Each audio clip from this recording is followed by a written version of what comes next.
नमस्कार दोस्तों, हर हर महादेव।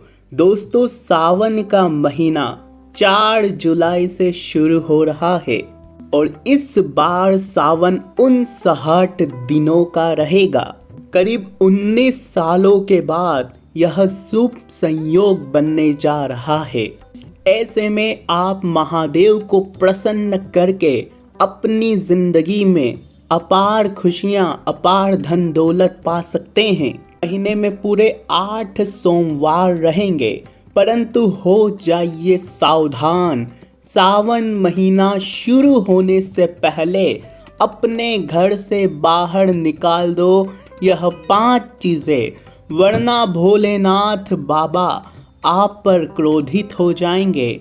आपकी मनोकामना पूर्ण करना तो दूर, आपकी दोस्तों जिंदगी में और मुसीबतें बढ़ जाएगी। इसलिए आज की इस वीडियो को शुरुआत से लेकर आखिरी तक ज़रूर देखिएगा और वीडियो को लाइक ज़रूर करें और नीचे कमेंट बॉक्स में सच्चे मन सच्ची श्रद्धा से हर हर महादेव ज़रूर लिखिएगा। देवादिदेव महादेव की कृपा आपके ऊपर बनी रहेगी। दोस्तों, यह महीना 4 जुलाई से शुरू है और 31 जुलाई को ख़त्म होगा, यानी कि 59 दिन और पूरे 8 सोमवार, यानी कि भोलेनाथ बाबा को प्रसन्न करने के आपको दोस्तों डबल दिन मिल रहे हैं। दोस्तों, 19 साल बाद यह शुभ संयोग बना है। यह सावन बेहद खास है दोस्तों। हिंदू पंचांग के अनुसार अधिक मास के कारण सावन 2 महीने का पड़ेगा। अधिक मास की शुरुआत 18 जुलाई से होगी और 16 अगस्त तक इसका समापन होगा।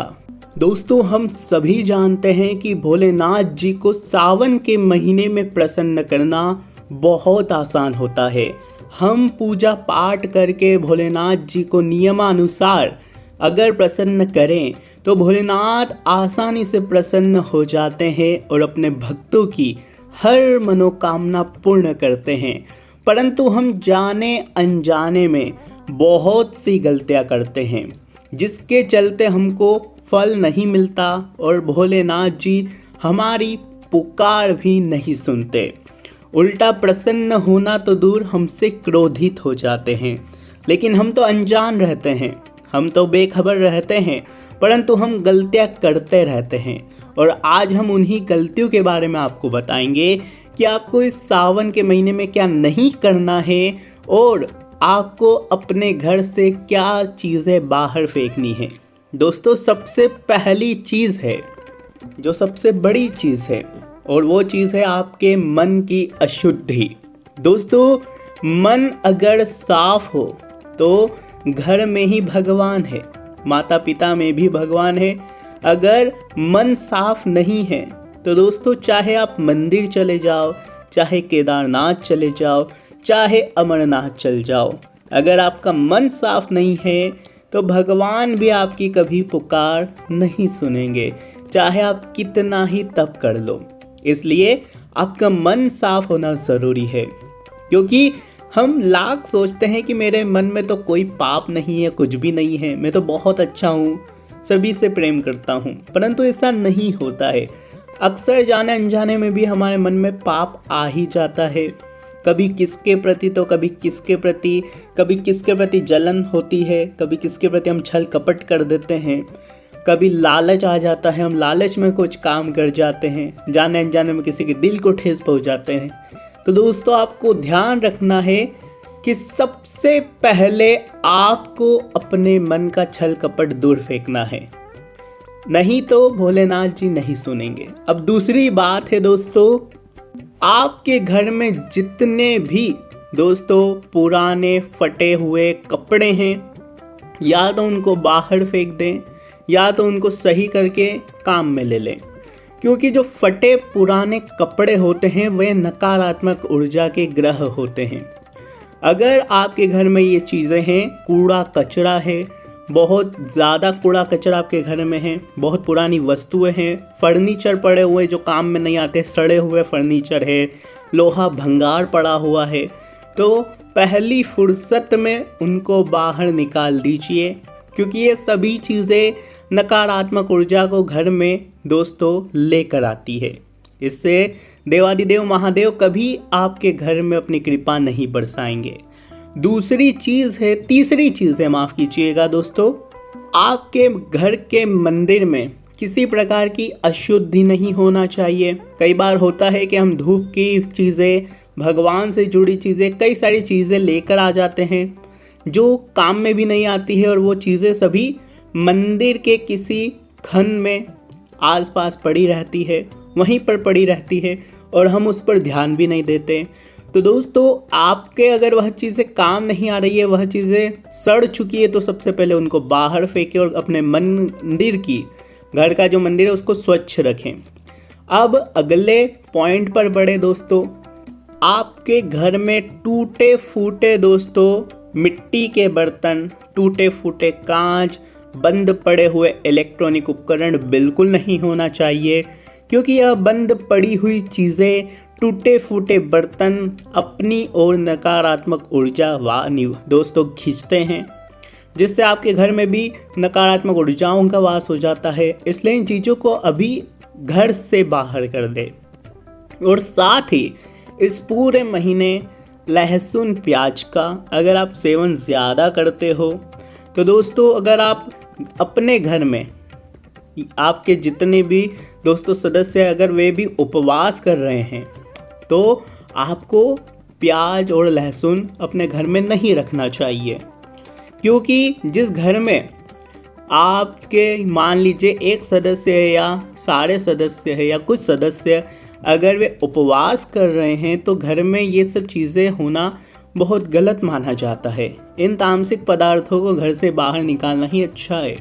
अगर आप केवल सोमवार व्रत कर रहे हो तो आप घर में रख सकते हो, परंतु ऐसी जगह रखें जो थोड़ा सा कोने में आ जाए। मुख्य रसोई में इन सब चीज़ों को ना रहने दें, इस बात का भी ध्यान रख लिए।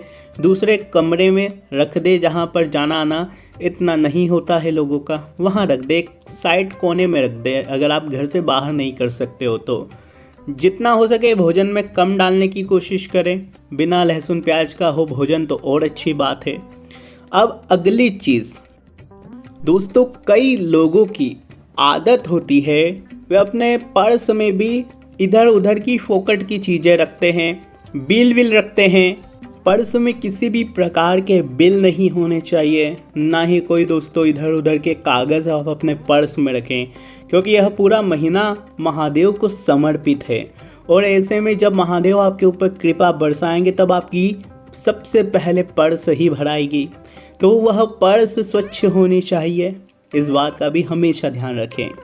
अगली चीज़ है दोस्तों, अपने घर के मंदिर में अगर कोई भी खंडित मूर्ति है, कोई भी फटा हुआ दोस्तों मूर्ति है, कोई भी फटा हुआ दोस्तों भगवान का चित्र है, कोई भी तस्वीर है जो थोड़ी सी भी दोस्तों कहीं से टूटी हुई है, तो उसको तुरंत आप लोगों को दोस्तों प्रवाहित कर देना चाहिए जल में। यह चीज़ें दोस्तों बहुत ही खतरनाक होती है, इससे देवादिदेव महादेव कभी भी आपके घर में प्रवेश नहीं करेंगे, ना ही उनकी कृपा आपके घर में प्रवेश करेगी। ऐसे में ध्यान रखें कि आपके घर में किसी प्रकार की खंडित मूर्त नहीं होनी चाहिए, खंडित तस्वीर नहीं होनी चाहिए, कोई भी खंडित चलचित्र नहीं होना चाहिए। और एक बात का भी विशेष ध्यान रखिए कि बहुत से लोगों की आदत होती है अपने घर में बहुत सारे भगवानों की तस्वीर रखना, तस्वीर लगाना, मूर्तियाँ रखना, परंतु होता ये है कि समय पर उनकी पूजा पाठ नहीं हो पाती। अगर आपके घर में 20 तस्वीरें हैं, 10 मूर्तियाँ हैं, और अगर आप उनकी समय समय पर पूजा पाठ नहीं करते हो, उनको भोग नहीं लगाते हो, तो कृपा आने की बजाय कृपा जाना शुरू हो जाती है, भगवान वहाँ से रुष्ट होना शुरू हो जाते हैं। आप अपने घर में इन सभी देवी देवताओं को वास करवा रहे हैं, अपने घर में निवास कर रहे हैं ये सब, और आप उन्हीं को दोस्तों पूजा पाठ नियमानुसार नहीं कर रहे, क्योंकि भगवान को दोस्तों घर में रखना बड़ी बात नहीं है, लेकिन उनकी पूजा पाठ करना बहुत बड़ी बात होती है। हम सोचते हैं कि सुबह शाम अगरबत्ती लगा दी तो हो गया काम, बिल्कुल नहीं।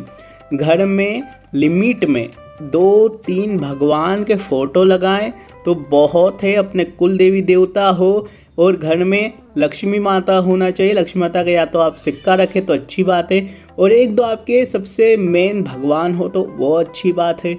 ज़्यादा भगवान के फ़ोटो रखोगे, कई लोगों के घर में बहुत सारे कैलेंडर होते हैं जिन पे माता लक्ष्मी के फ़ोटो होते हैं, ये सब चीज़ें करना बंद कर दीजिए। क्योंकि समय पर भगवान की पूजा पाठ नहीं हो पाती है तो घर में और कृपा जाना शुरू हो जाती है। इसलिए घर में 2-3 भगवान के फ़ोटो हो तो बहुत अच्छी बात है, इससे ज़्यादा नहीं रखें क्योंकि नियम पालना बहुत मुश्किल होता है। घर में 2-3 भगवान के फ़ोटो रखें, उनकी पूजा करें, और अगर ज़्यादा ही पूजा करने की आपको इच्छा है तो आप हर मंदिर जाइए, वहाँ पर पूजा अर्चना करिए बैठ के, लेकिन घर में लिमिट में रखें। अगर ज़्यादा ही आप पूजा पाठ के हो दोस्तों शौकीन, कई लोग होते हैं, तो आप उनका एक स्पेस बनवा लीजिए। एक उनका अलग से रूम होना चाहिए भगवान का, जैसे कि मंदिर होता है वैसे ही एक घर का एक रूम होना चाहिए। उस रूम में सभी नियमानुसार वहाँ की दिशा, वहाँ के सारे नियम अपनाकर वहाँ पर नित्य सुबह शाम पूजा पाठ करें, भोग लगाएं, नित्य नियम अपनाएं, तब जाकर आप दोस्तों यह चीज़ें कर सकते हैं। वरना घर में 2-3 भगवान आप रखते हैं तो बहुत है। ज़्यादा तस्वीरें भी ना रखें। कई लोग बेडरूम में तस्वीरें लगा लेते हैं जहाँ पर पति पत्नी एक साथ सोते हैं, वहाँ पर किसी भी भगवान की तस्वीर नहीं होना चाहिए। एक बात तो यह देख लीजिए। साथ ही ऐसे रूम में तस्वीरें ना लगाएं भगवान की जहाँ पर आप दोस्तों कपड़े बदलते हो या फिर दोस्तों आप कोई भी चीज़ करते हो। भगवान की तस्वीरें केवल आप वहीं लगाएं जहाँ पर ज़्यादा आना जाना ना हो, या तो आप केवल हॉल में लगा सकते हैं। हॉल में जहाँ पर केवल उठना हो बैठना हो, बस केवल ऐसे काम आप वहाँ करवा सकते हैं। तो दोस्तों इन सभी चीज़ों का ध्यान रखिए। यह सावन का महीना आपके जीवन में भी खुशियाँ लेकर आ रहा है। इस सावन के महीने पूजा पाठ करना बिल्कुल भी ना भूलें।